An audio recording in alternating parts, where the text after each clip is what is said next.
Bilang bahagi ng pagdiriwang ng ika-30th Police Community Relations Month 2025, inilunsad ng Sapian Municipal Police Station, katuwang ang lokal na pamahalaan, Municipal Social Welfare and Development Office at Kabataan kontra Droga at Terorismo.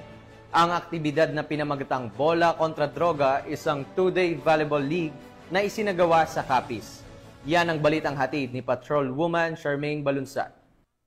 Nangunahan ng Sapian Municipal Police Station sa pamumuno ng kanilang officer in charge na si Police Captain Christine Servo, katuwang ang local government unit ng Sapian at KK Sapian Chapter ang isang aktibidad na Bola kontra Droga 2025 Year 2 bilang bahagi ng kick-off ceremony ng 30th Police Community Relation Month na ginanap dito lamang ika-22 hanggang ika-23 ng Hulyo taong kasalukuyan sa Sapian Volleyball Court, Barangay Poblasyon, Sapian, Capiz. Naging bahagi ng programa ang isang masiglang unity dance na pinangunahan ng Sapian Zumba Ladies na kung saan masaya at aktibong sumabay ang mga manlalaro at iba pang mga dumalo.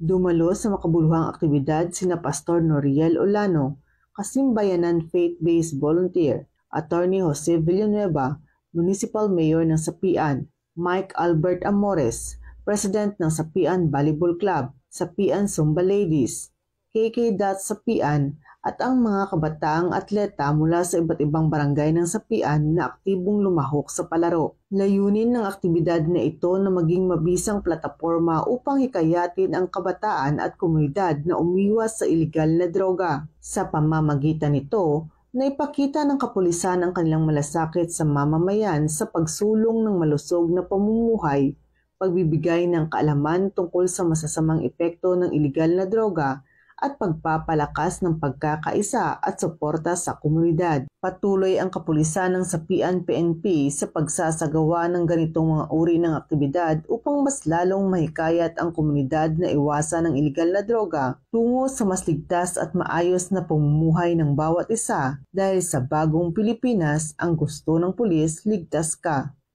Mula dito sa Western Visayas, ako ang inyong PNN correspondent, Patrolwoman Charmaine Balunsat. Alagad ng batas, tagataguyod ng Balitang Pulis.